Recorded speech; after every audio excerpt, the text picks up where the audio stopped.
Jax Corvus wiped the perspiration from his forehead as he navigated the deserted Xylar pleasure house on the orbital platform Elysium Spire. The stagnant air reeked of dissolution and long-forgotten transgressions, but as a seasoned retrieval agent, he'd learned to tolerate far worse. His reinforced boots resonated through the vacant corridors, unsettling years of accumulated particulate matter.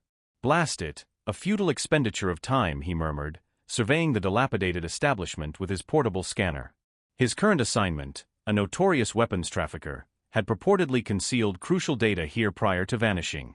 Thus far, all he'd discovered were fractured furnishings and spectral recollections.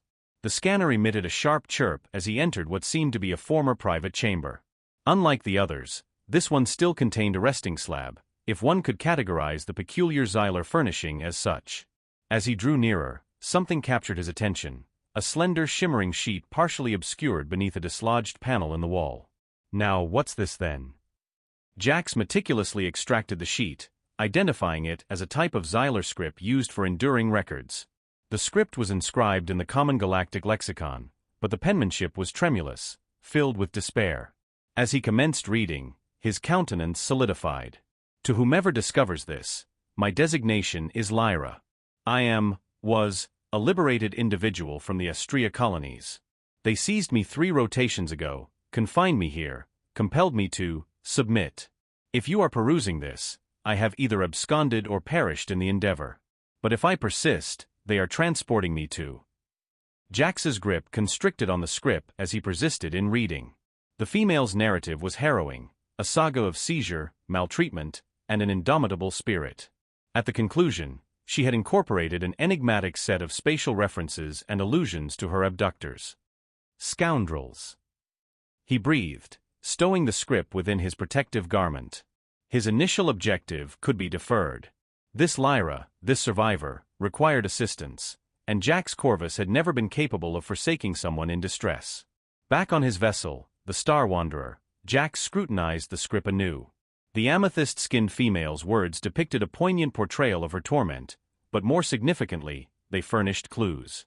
Her captors were affiliated with a nefarious syndicate identified as the Obsidian Rose, specialists in the illicit conveyance of exotic sentience throughout the galaxy. "Cognitron, analyze these coordinates," he directed, inputting the arcane numerals from the script. Analyzing. Coordinates correspond to the Nebula Rubrum sector, specifically the mining outpost of Neogenesis. Jax grimaced. Neogenesis was infamous, a lawless peripheral domain where currency procured silence and ethical conduct was deemed a liability. An ideal concealment locale for vermin like the Obsidian Rose. He dedicated the ensuing several hours contacting his diverse network of informants, soliciting favors and accumulating intelligence. The fragments began to coalesce. Reports of a clandestine pleasure establishment catering to affluent patrons, rumors of exotic Xylar courtesans, and whispers of a particularly captivating amethyst-skinned beauty. "Vile malefactors," he muttered, charting a trajectory for Neogenesis. The transit would necessitate 3 standard diurnal cycles, 3 cycles during which another soul languished in shackles. As he made ready for hyperpropulsion, Jax pondered his determination. He was relinquishing a profitable bounty to pursue what might prove a fruitless pursuit. Yet, something within Lyra's words had resonated profoundly, her fortitude, her defiance, even in captivity. It served as a reminder of why he'd embarked upon the path of a retrieval agent in the first place, not for monetary gain, but to effect a positive change. "Remain steadfast, Lyra," he whispered as the astral bodies commenced to elongate. "Assistance is en route." Neogenesis fulfilled its notoriety. The mining colony's primary settlement was a labyrinth of luminescence-lit thoroughfares and questionable enterprises, where the demarcation between legitimate commerce and illicit ventures blurred beyond distinction. Jax adjusted his costly synth silk attire, an indispensable accoutrement for his guise as Rylan Vol, a prosperous merchant from the core systems in pursuit of exotic diversions. The Crimson Petal, as the pleasure house was known colloquially, occupied an entire stratum of a soaring edifice in the colony's opulent precinct. The structure's exterior shimmered with holographic flora that blossomed and wilted in an unending sequence, a garish exhibition of affluence that caused Jax's skin to prickle. "Salutations to the Crimson Petal, esteemed sir," purred a viridian-skinned Mirian at the portal. "Do you possess a reservation?" Jax presented a credit chip. "I presume this shall suffice." The hostess's oculars widened subtly at the denomination. Indeed, sir. Kindly proceed this way. The interior was a stark divergence from Neogenesis's general squalor, all lustrous surfaces and subdued illumination, with private chambers diverging from a central lounge. The atmosphere was dense with exotic aromatics, and subtle melodies emanated from concealed resonators. Would sir care to encounter our available companions, Hun? The hostess inquired, gesturing towards a holodisplay. Jax nodded, maintaining his facade of jaded opulence while scanning the showcased profiles. His cardiac organ nearly ceased functioning when he beheld her, Lyra. The image depicted her amethyst skin gleaming beneath artful lighting, her sable tresses arranged in elaborate braids. Yet, it was her oculars that ensnared his attention, defiant despite the circumstances, blazing with an inner conflagration that no measure of captivity could extinguish. That one, he stated, maintaining his vocal steadiness. The Astrian. The hostess's expression flickered. Ah, Lyra is rather exclusive. Her time commands a premium. Jax produced another credit chip. I did not journey to Neogenesis to haggle. Following a concise consultation with someone via neural interface, the hostess smiled. Please enjoy our premium lounge whilst we prepare your companion. Would you care for a libation? Jax accepted a chalice of something cerulean and effervescent, utilizing the interval to observe his surroundings. Security was understated but discernible. He enumerated at least 3 sentinels disguised as attendants, and the decorative pillars likely concealed scanning apparatus. When Lyra entered, Jax nearly forfeited his composure. Her movements were graceful yet measured, akin to a danseuse performing under duress. The amethyst skin he'd observed in the image seemed to shimmer with an intrinsic luminescence, and her oculars, those oculars, widened fractionally upon perceiving him, perhaps discerning something divergent in his gaze, not hunger or entitlement, but solicitude. Good evening, she articulated, her voice possessing a melodic quality that the standard galactic lexicon translation couldn't fully capture. I am Lyra. How may I gratify you this evening? Jax gestured towards the space beside him on the plush seating. As she seated herself, he discerned the nearly imperceptible force field bracelet encircling her wrist, a sophisticated restraint that would preclude her from departing the establishment's designated zones. I relish discourse, he stated, acutely cognizant of potential surveillance. Enlighten me regarding yourself. A practiced smile graced her lips, yet something in her expression shifted. What would you desire to know? Everything, he responded, permitting sincerity to imbue his tone. Commencing with how a scion of Astrea found herself so distant from her home. For the ensuing hour, they engaged in a delicate ballet of verbiage. Superficially, it was the customary entertainment of a high-end companion amusing an affluent client. Yet beneath that veneer, they communicated via subtle cues, a tilt of the head, a particular emphasis on certain words, the briefest contact of hands. He ascertained that she was indeed the author of the missive he'd discovered, that she'd been here for nearly a rotation, and that security was most stringent during shift transitions. She, in turn, appeared to comprehend that he was not what he purported to be. Would sir care to prolong our discourse somewhere more secluded? She inquired eventually, adhering to the house's protocol. In her quarters, which were opulent but still fundamentally a cage, Lyra moved closer to him. You are different, she whispered, her breath warm against his auditory sensor. Why are you here? Jax matched her quiet tone. I found your message. I'm here to assist. She stiffened slightly, hope and fear warring in her expression. That was so long ago. I'd almost given up. Never relinquish hope, he murmured, taking her hand. I have a stratagem, but I'll require time to implement it. Can you endure a little longer? Lyra's fingers tightened around his. I've survived this long, but be cautious. The housemaster, Theron, he's not merely a brothel proprietor. He's high-ranking in the Obsidian Rose. I'll return tomorrow night, Jax promised. We'll need to make it appear convincing that I'm merely another affluent client who's become infatuated. It's the safest approach. A genuine smile touched her lips for the first time, and that won't be difficult to feign. As he prepared to depart, maintaining his cover, Lyra caught his arm. What's your true designation? Jax. Jax Corvus. Jax, she repeated softly. Thank you for locating me. Back on his ship, Jax began planning in earnest. He'd need to establish a credible pattern of visits, gather intelligence on security systems, and find a way to neutralize that force field bracelet.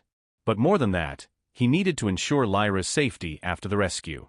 The Obsidian Rose wouldn't let such valuable property go easily. Looking at the original script again, he traced the desperate words with his finger. "I found you," he whispered, "and I swear by everything I hold dear, I'm getting you out of there."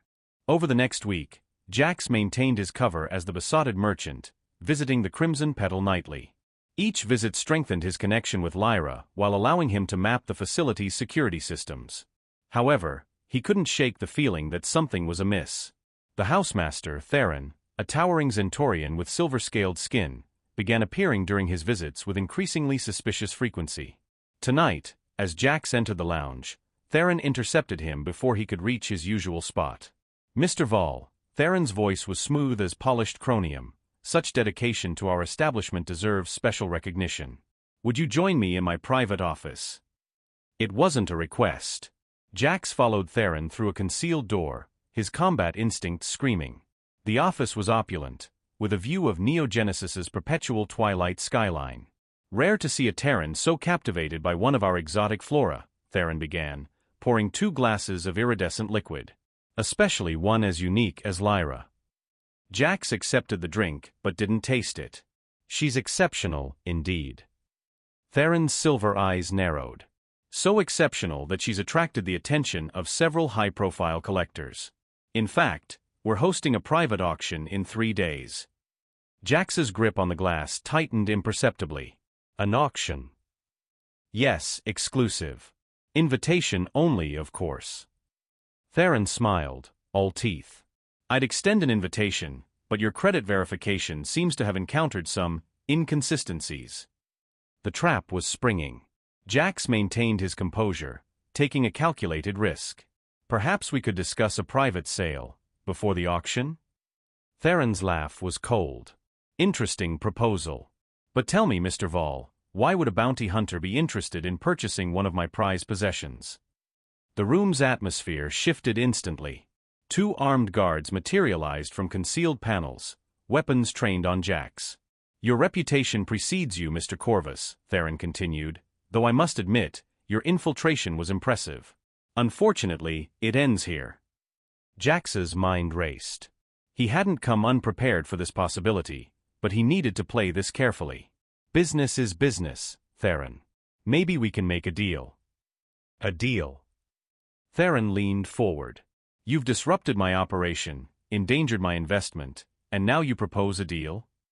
"I propose profit," Jax countered. "Your auction.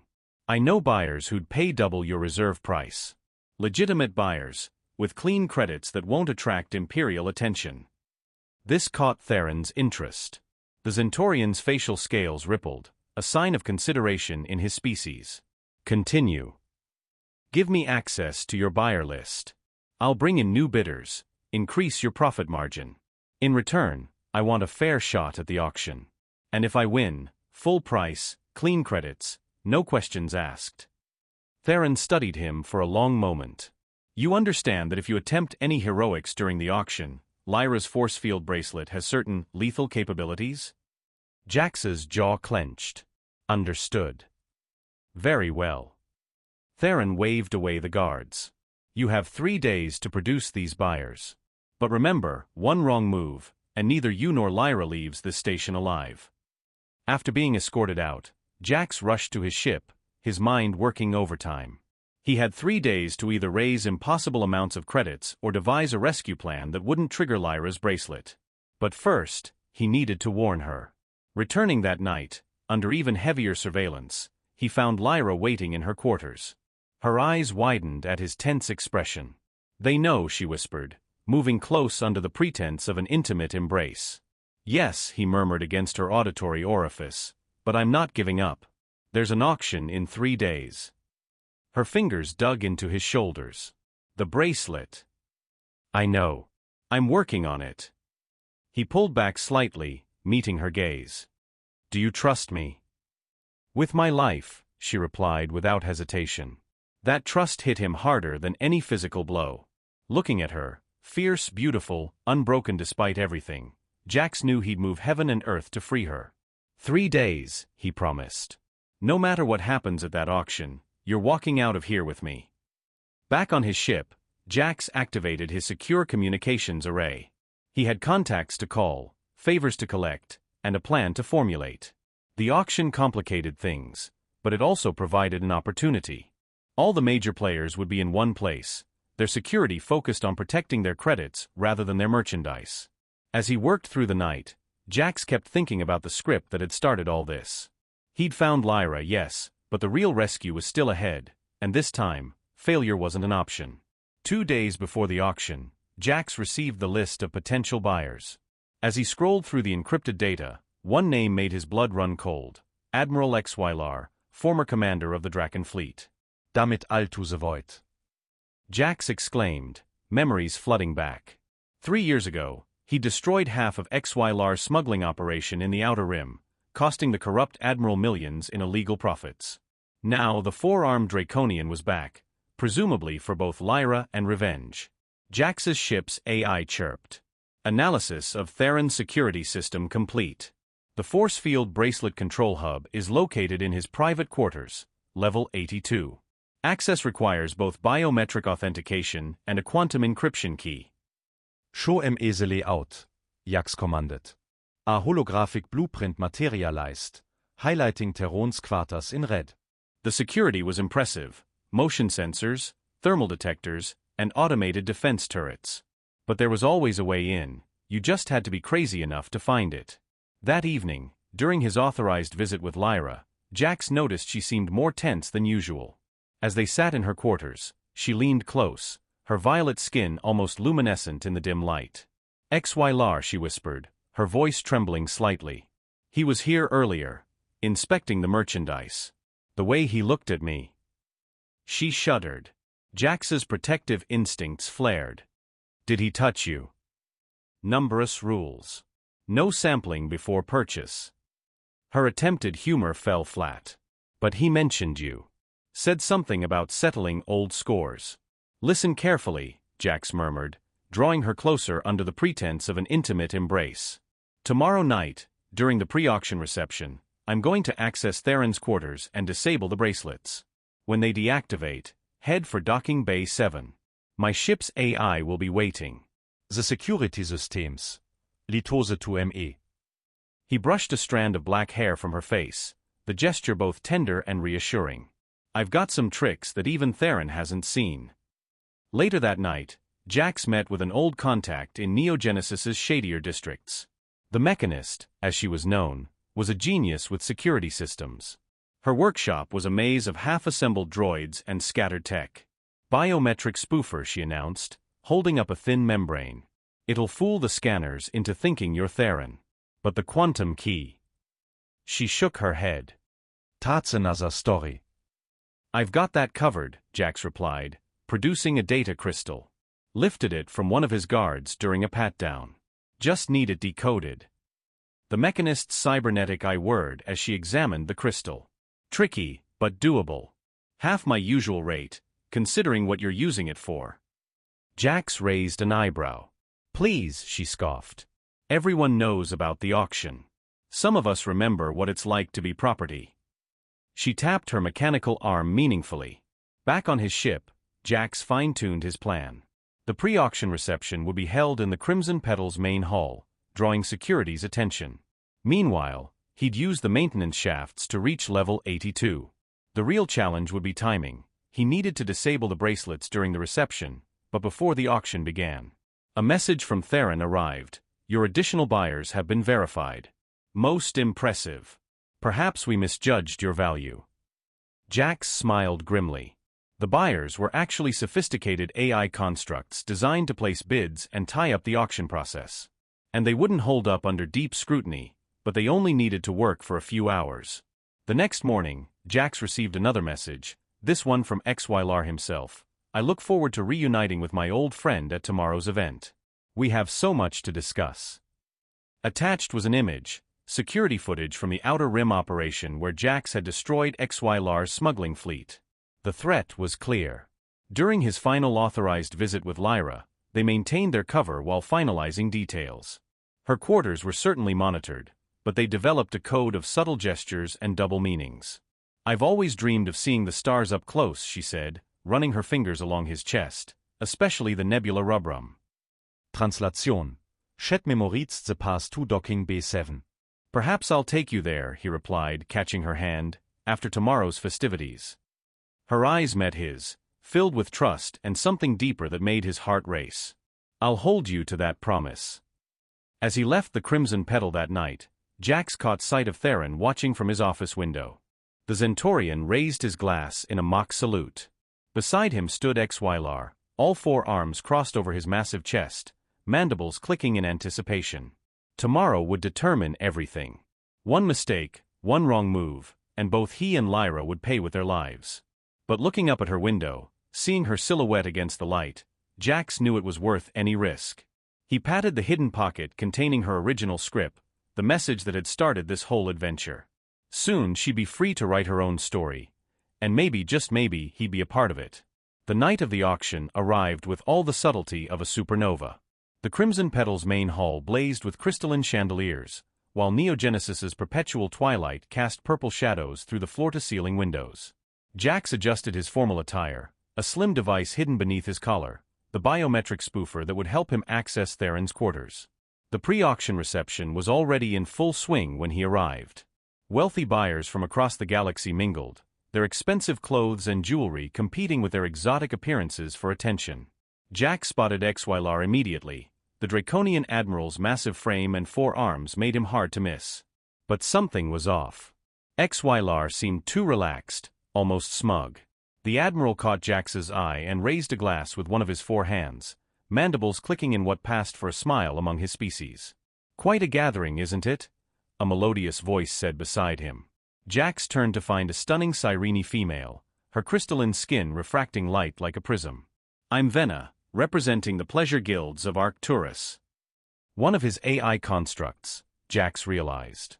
The Mechanist's programming was flawless, even he could barely tell it wasn't real. "Rylan Vol," he replied, maintaining his cover. "Independent interests." "Oh, we know exactly what interests you," Vena purred, her crystalline form shifting color slyly. "The Astrian girl has quite captured your attention." Warning bells rang in Jax's mind. The AI constructs weren't programmed for such specific knowledge. Before he could react, Vena's form flickered, a holographic disguise dissolving to reveal one of Xylar's officers. "Surprise," she whispered, pressing something cold against his ribs, a neural disruptor, no doubt. Across the room, Xylar was already moving toward the private elevator to Theron's quarters. The bastard had known about his plan all along. "Move," the officer commanded, steering him toward a side door. Jax complied, mind racing. His original plan was compromised, but that didn't mean he was out of options. As they passed a serving droid, he deliberately stumbled, bumping into it. The droid's tray clattered to the floor. "Sorry," Jax slurred, playing drunk. "Too much of that blue stuff." The officer yanked him upright, momentarily distracted. It was enough. Jax drove his elbow back, catching her in the solar plexus. The neural disruptor clattered away as she doubled over. He finished her with a precise strike to the neck, catching her before she hit the floor and dragging her behind a decorative column. But precious minutes had been lost. Xylar was surely in Theron's quarters by now, probably disabling the very security systems Jax had planned to exploit. He needed a new plan fast. The maintenance shaft was out. It would be the first place they'd look. Instead, Jax headed for the external elevator used by cleaning droids to wash the building's windows. His encrypted keycard, courtesy of the Mechanist, gave him access. As the platform rose along the building's glass exterior, Jax contacted his ship's AI. New plan. Monitor all communications from Theron's quarters. I need to know what Xylar is up to. Scanning, the AI replied. Detecting encrypted transmissions. Decoding. Sir, they're moving up the auction. It starts in 15 minutes. Jax cursed. The auction chamber was on level 80, just below Theron's quarters. They were forcing his hand, either go for the control hub or try to buy Lyra's freedom legitimately. A message flashed across his retinal display, looking for something? It was from Xylar, accompanied by an image of the force field control hub, clearly visible in Theron's office. Another message followed: "Come alone. We have matters to discuss." It was obviously a trap, but it was also his only chance to reach the controls. Jax guided the cleaning platform to Level 82's external access hatch. The biometric spoofer might still work on the door, if XYLAR hadn't already changed the security protocols. To his surprise, the hatch opened easily. Too easily. Jax drew his concealed blade, a thin ceramic composite that had passed the establishment's weapon scanners. Theron's quarters were dark, lit only by the city's eternal twilight filtering through the windows.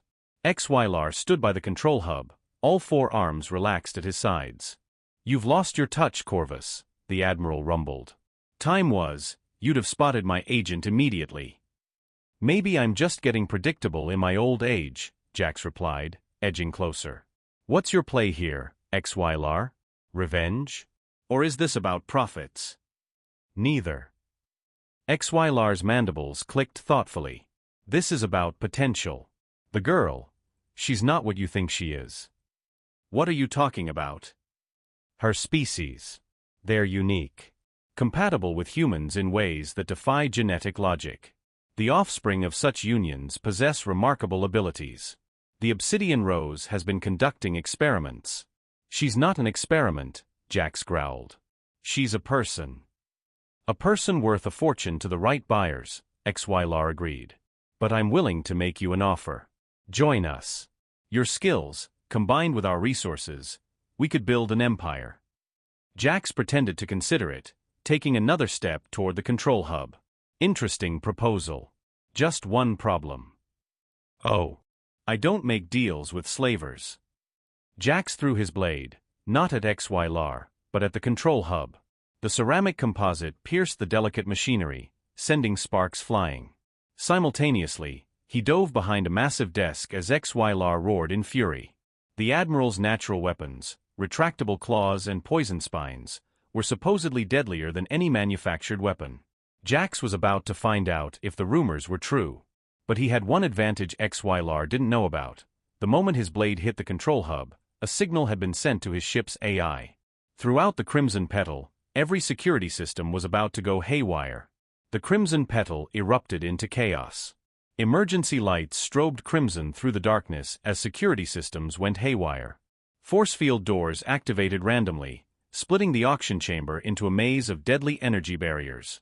Wealthy patrons screamed and scattered as defense turrets emerged from the walls, their targeting systems confused by Jax's virus.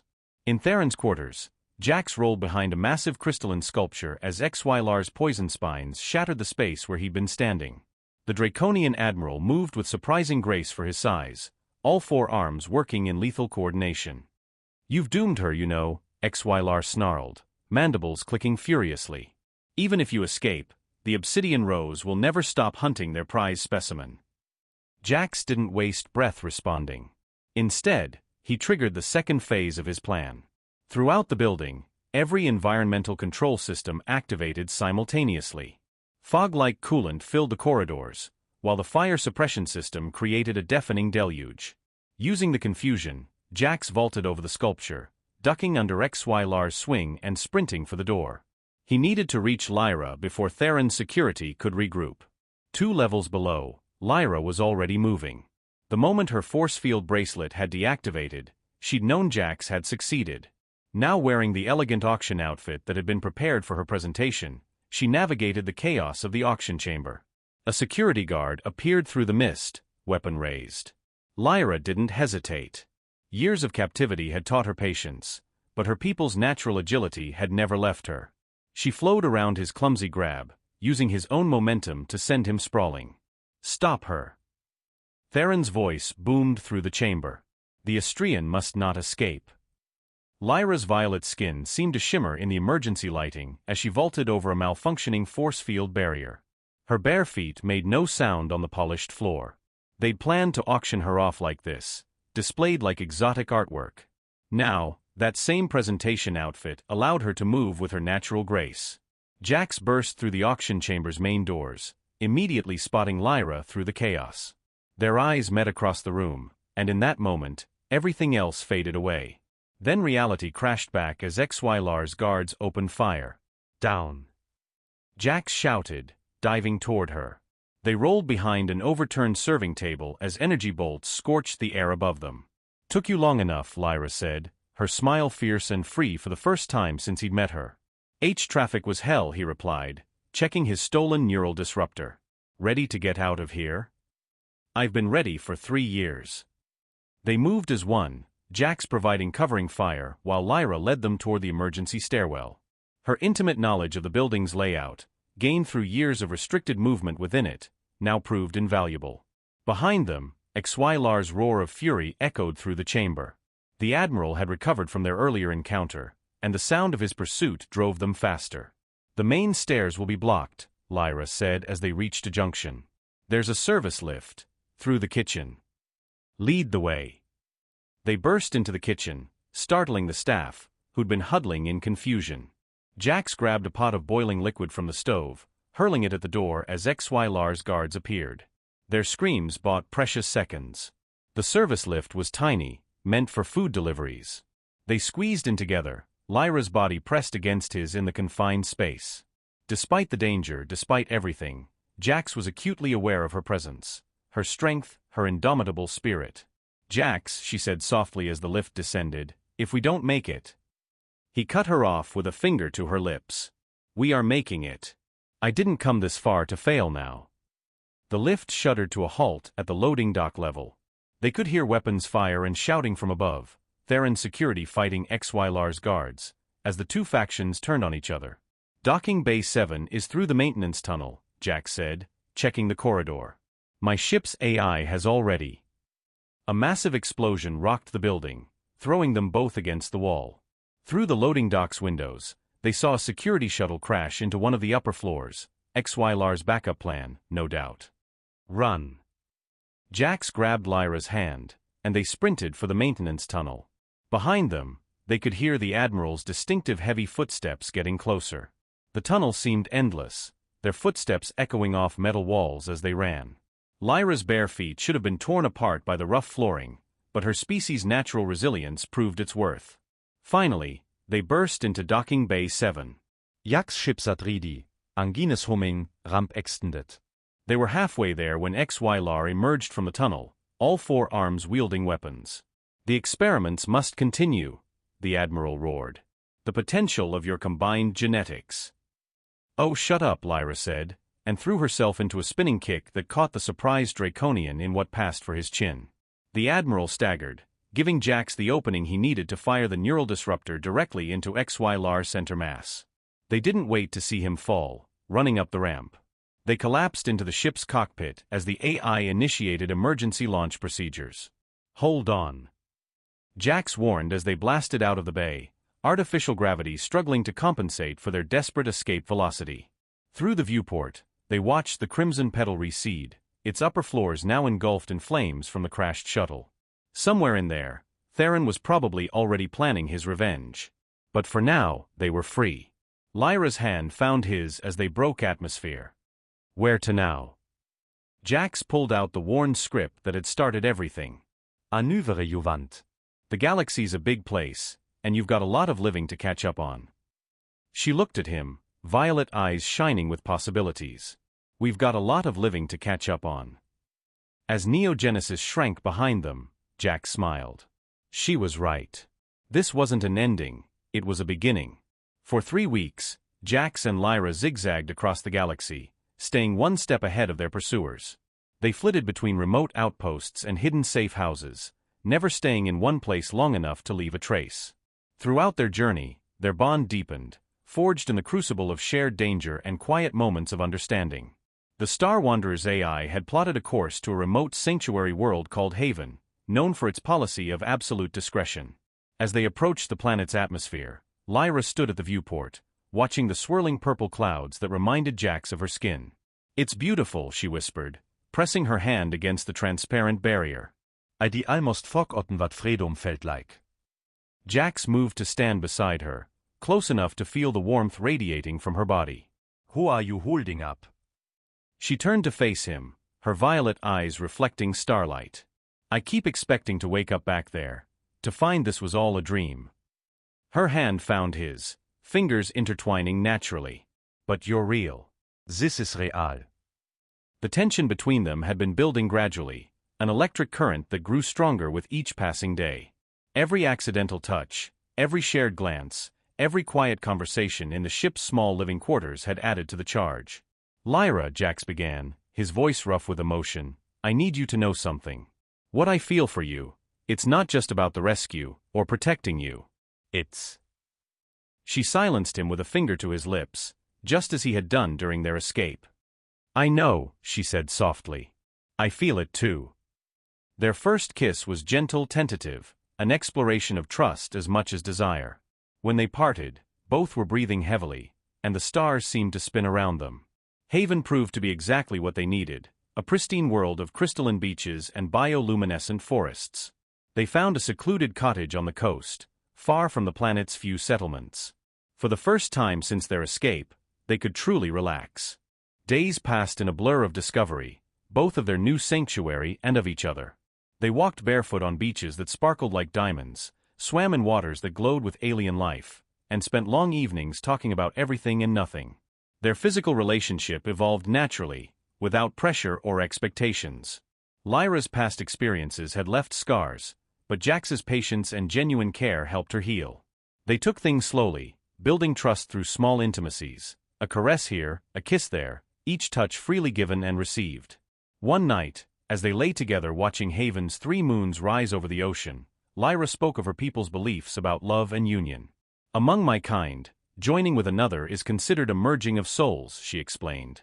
It's not just physical, it's a spiritual bond that transcends the material. Jax listened, fascinated by the depth of her culture's understanding. When they finally came together intimately, it was with full awareness of what it meant to both of them, not just an act of passion, but a declaration of trust, love, and commitment. Weeks turned into months, and their love grew stronger. They established a routine, taking turns monitoring their security systems while building a life together. Jax taught Lyra about human customs and traditions, while she shared the rich cultural heritage of her people. It was during one of their morning swims that Lyra first felt different. At first, she dismissed it as adjustment to Haven's slightly stronger gravity, but as days passed, the changes became more noticeable. Jax, she said one evening as they sat watching the sunset, remember what XYLAR said about human and Astrian compatibility? He tensed slightly at the mention of the Admiral's name. What about it? I think. She took his hand and placed it on her abdomen. I think he was right, about some things. Jax's eyes widened as understanding dawned.